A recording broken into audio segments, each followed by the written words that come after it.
Baik, terima kasih Pak Mardigu, luar biasa sekali untuk pembukaannya. Mungkin bisa kita mulai nih untuk sesi tanya jawabnya dari teman-teman. Tadi sudah ada beberapa nih Pak yang sudah sharing mengenai usaha mereka. Tadi ada dari Sandra, ada dari Mbak Teki juga, dan mungkin dari teman-teman yang lain yang ingin menanyakan sesuatu tentang bisnisnya, boleh Saya, ya? saya, saya mau nanya. Boleh Sandra. Iya, Pak Mardigu, mohon izin nanya. Saya kan sudah riset market, karena saya jaga toko waktu itu. Market saya adalah yang punya tanaman hias, dan masalah yang saya angkat adalah mereka seringkali kena hama. Ya. Jadi saya membuat racun hama, tetapi karena saya tidak bisa produksi sendiri, sehingga saya menggabungkan beberapa produk. Masalah saya adalah saya takut kena hak paten, Pak. Oke. Solusinya bagaimana, Pak? Jadi Anda bisa maklun nggak? Maklon itu apa, Pak? Maklun itu cari tukang jahit, Anda yang cuttingnya, Anda yang desain, dia cuma ongkos jahit, gitu ya. Nah, biasanya Ya, kemarin saya nyari, Pak. Ya, di dunia farmasi atau chemical kayak gini, itu banyak yang sudah punya izin dan kurang produk gitu ya. Ini saya kasih contoh. Anda tahu permen Kopiko, ya? Permen Kopiko itu satu bulan itu 25 juta piece di pasaran. Kalau Anda punya 25 juta piece, kira-kira pabriknya segede apa? Benar nggak? Investasinya sebanyak apa? Betul kan? Iya. Bisa jawab nggak? Gitu. Nah, tetapi Kopiko mau dagang tuh simple. Dia maklun ke Fox, ke permen Fox, Trebor, di Cikarang. Jadi, misalnya ongkosnya berapa? 3 perak. Ya udah. Dia kalikan 3 perak, dia ambil tuh barang, dia jual. 20 perak satu bijinya. Dia nggak punya pabrik. Dia nggak punya izin. Gitu. Itu jenius. Bener nggak? Jadi kalau kita apa-apa harus bikin pabrik, punya izin, matilah kita. Kapan kayanya? Bener, kapan punya Ferrarinya lu? Bener nggak? Ya, gitu. betul. Udah kejawab ya?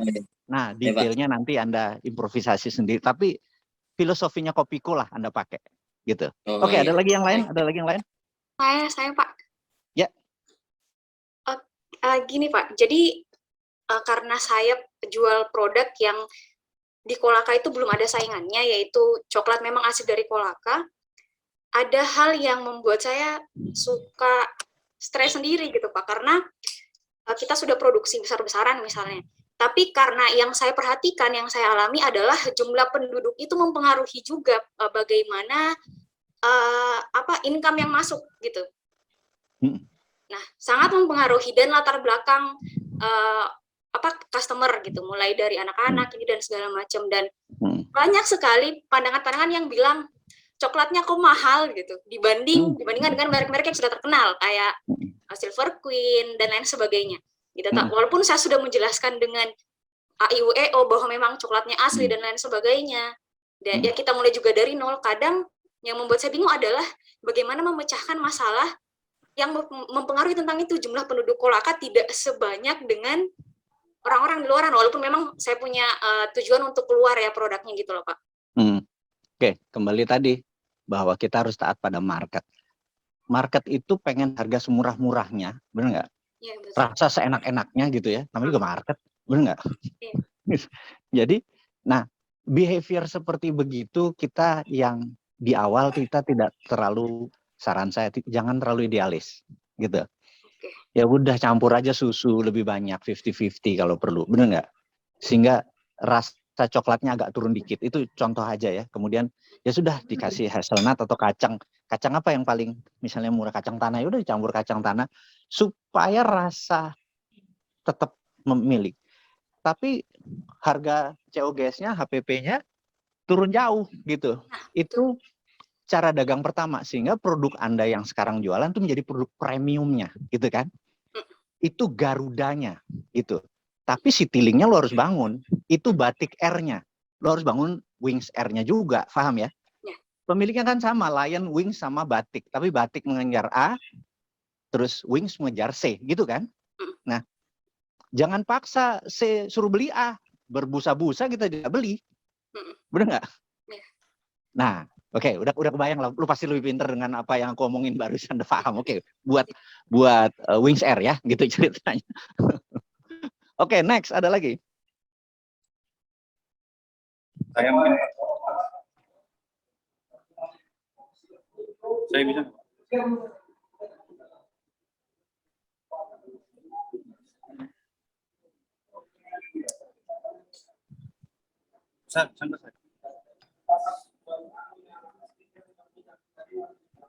Suaranya Ya, Iya, saya mungkin ya. silakan. sudah. Boleh lagi ya, Bu? Boleh lagi ya? Oh, oke, Pak Chandra, Kak Chandra. Iya. Terkait dengan paten lagi. Misal nih, saya menambahkan sebuah unsur, misal kayak tadi kan racun hama, saya tambahkan sebuah pupuk. Jadi ini produk baru. Jadi kayak unsur tambahan ini apakah boleh jadi paten? Sebenarnya nggak terlalu. Jadi misalnya ada 9 unsur, yang utama Anda cuma ngasih flavor, gitu kan? Halo? Nggak bisa jadi paten, gitu. Jadi misalnya Anda ada punya es krim, terus Anda kasih topping cherry gitu ya, terus enggak ini produk baru, nggak bisa. Tetap dia akan melihat unsur termayoritas, gitu. Kedengeran suara saya? Ingat. Oke. Itu kira-kira. Jadi satu unsur tidak bisa membuat itu menjadi paten atau berubah. Beda kalau siklusnya dipatahin, gitu, kimia dipatahin. Kalau mata rantainya tetap sama, rumus kimia tetap sama, terus dikasih topping, itu bukan new product, gitu. Oke, yang lain lagi, jangan terlalu teknis lah, nggak ini yang kita cari yang lain. Ya. Sambil begini, Bos, salah satu target dari serial webinar ini Saya bisa nggak, Pak? Bentar.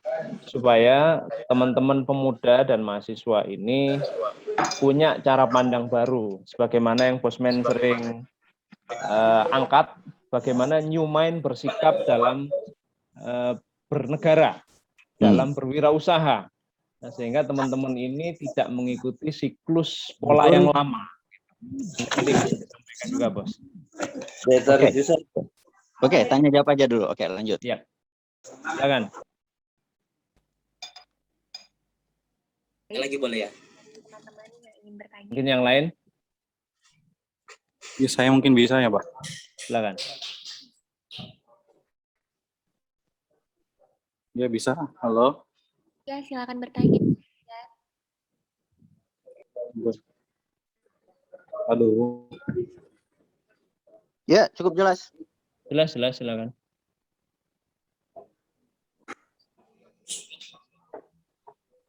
Ini, Pak. Ada apa?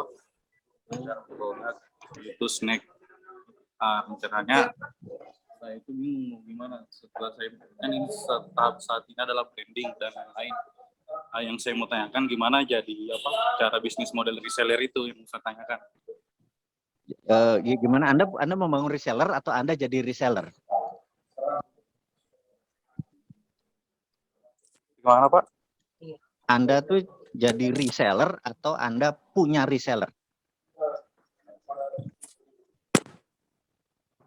Produk saya baru, Pak. Jadi rencananya kan saya modelnya mau pakai reseller itu. Oke. Produknya apa?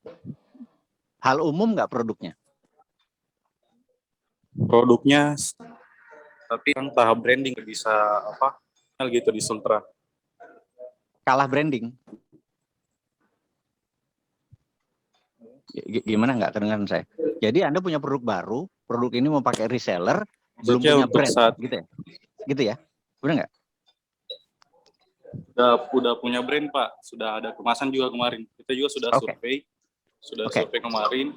Tapi yang saya mau tanyakan bagaimana apa model pakai reseller gitu, bisnis reseller gitu. Kan selama ini yang saya lakukan itu cuma dagang, Pak. Jadi saya mau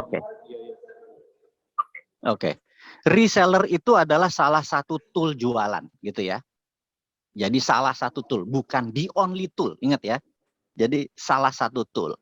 Dan Karena salah satu tool, Anda harus punya namanya sales scheme atau skema penjualan. Nah, untuk produk yang baru atau brandnya baru, jangan pernah takut. Karena generasi milenial dan zilenial, mereka yang usianya 40 tahun ke bawah, apalagi yang zilenial yang 25 tahun ke bawah, itu brand atau merek itu less important atau tidak terlalu penting. Jadi jangan takut, oh ini ada Ciki, ada nama-nama besar, ada Toblerone, apa segala macam, waduh merek gua nggak ada nilainya. Enggak. Orang-orang sekarang, zilenial itu, generasi digital itu brand, merek itu less important, tidak terlalu penting.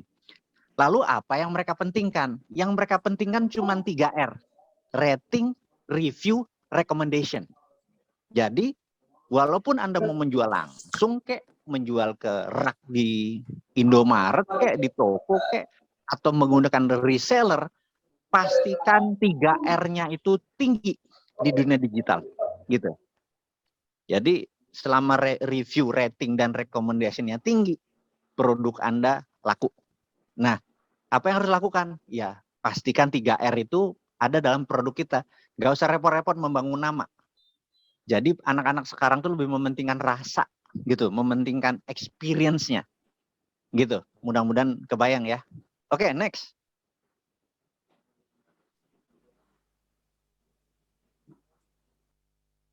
Baik, apa ada pertanyaan lagi? Halo. Ya, Pak Abdul. Ya, saya ingin pertama perkenalkan diri saya. Saya Saban dari salah satu jurnalis di Kolaka. Jadi dengan topik saya cukup cukup antusias mengikuti webinar ini. Apalagi topiknya saya pikir ini topik yang keren, Pak. Ya.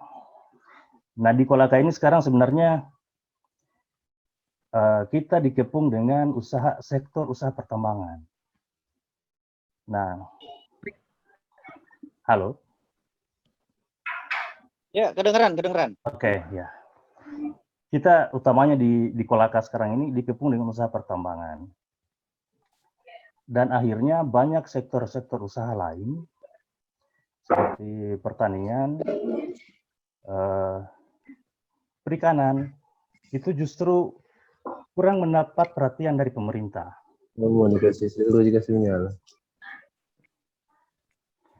Nah,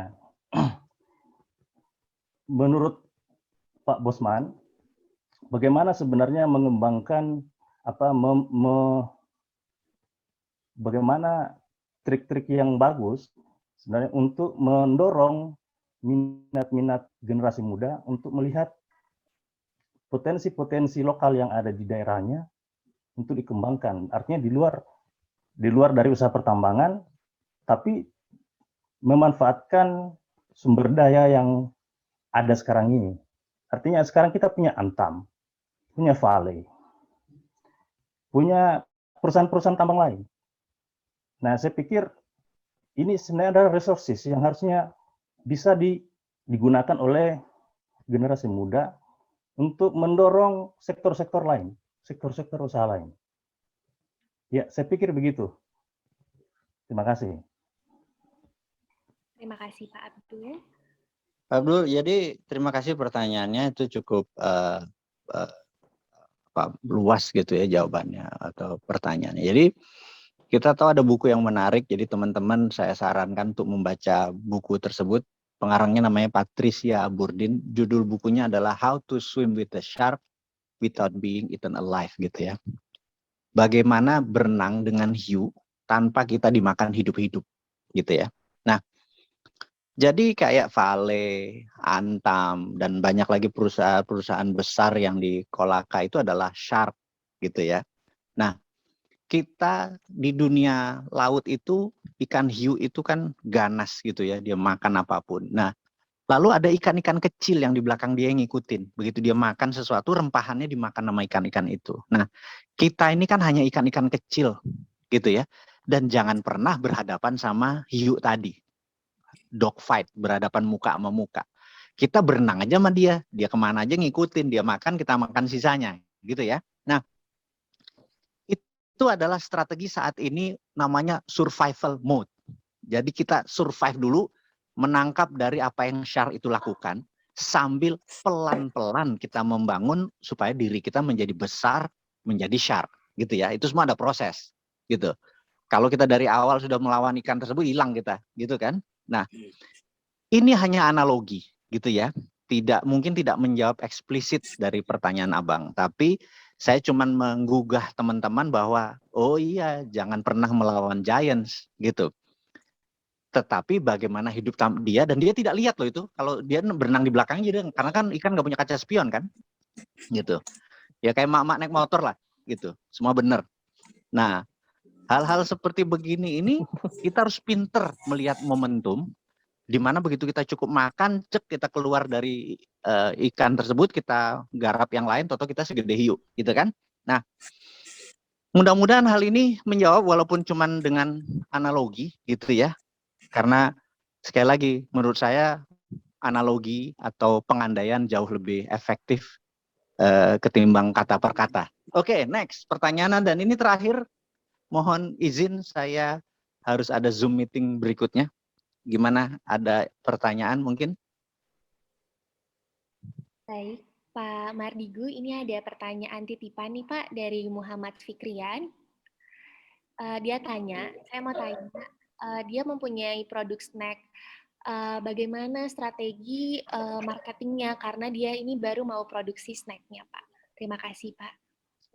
Oke, jadi bisnis food and beverage adalah bisnis nggak ada matinya. Bisnis terbesar di dunia ini adalah tentang makanan, food beverage, mulai dari food estate sampai ke kaki lima gitu ya. Itu bisnis nggak ada matinya. Secara volume di seluruh dunia atau di seluruh negara namanya food nggak ada matinya.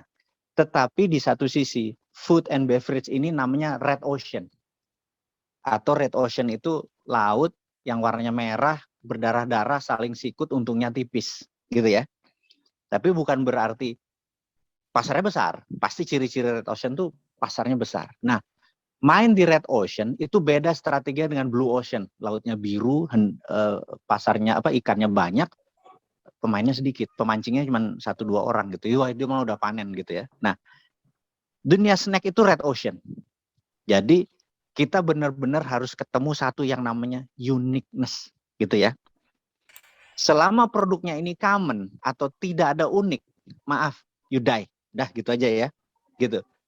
Jadi ketemulah di uniknya, misalnya size-nya lebih besar atau rasanya lebih beda dan orang lebih suka yang lebih pedas gitu ya. Jadi itu yang menentukan. Tapi kalau sama seperti UKM tradisional yang ini jualan kerupuk sebelahnya kerupuk sebelahnya kerupuk sebelahnya kerupuk, yang unggul adalah yang duluan masuk ke pasar gitu. Jadi mudah-mudahan kalimat saya ini cukup lugas untuk memahami bahwa red ocean itu strateginya harus berani untung tipis, berani lapar, berani makan bubur setiap hari sampai 5 tahun, nggak pakai apa-apa, kuat prihatin gitu ya, dan pasti sukses. Tapi kalau di awal sudah begitu untung sedikit udah mulai nyicil motor gitu ya, ngajak kawin lagi orang udah berat kalau udah kayak gitu. Jadi bukan tentang bisnis yang buat Anda sukses, attitude Anda terhadap uang yang harus diganti. Teman-teman, saya pikir saya mohon izin, saya terhormat sekali hari ini dipanggil. Gimana Mas? Boleh on cam nggak, Bos? Banyak yang minta foto via cam nih. Oh, jangan dulu. Kalau itu kita nggak keburu ini karena udah nyala di Zoom satunya lagi. Tapi saya terhormat sekali silaturahim kita pertama ini mudah-mudahan adalah awal bukannya akhir gitu ya. Dan waktu kita mudah-mudahan bisa menjadikan kita memahami satu sama yang lain. Saya jadi dari berbagai pertanyaan tadi saya oh kok Laka lagi kayak gini gitu ya. Saya kebayang gitu ya. Tapi itu yang saya kebayang adalah gila potensinya gede banget gitu kan. Jadi Anda adalah tidur di lumbung beras sebenarnya, bukan di musim kemarau gitu. Tinggal marahnya Anda aja yang saya tunggu, tinggal laparnya Anda aja yang saya tunggu gitu. Saya pikir saya nggak akan ngajarin Anda berenang, tapi kalau Anda memang benar-benar sampai di ujung sana ya adalah cara untuk sampai gitu. Jadi saya pikir kita nggak usah membicarakan tentang how-nya, benar nggak? Terlalu panjang, tapi kita tanya balik, seberapa lapar lu gitu ya. Kalau Anda lapar, lu pasti sukses. Teman-teman, mohon izin. Terima kasih banyak atas waktunya. Terima kasih. Ya. Wassalamualaikum Terima kasih waktunya, warahmatullahi Bosman. Waalaikumsalam warahmatullahi wabarakatuh. Waalaikumsalam warahmatullahi wabarakatuh.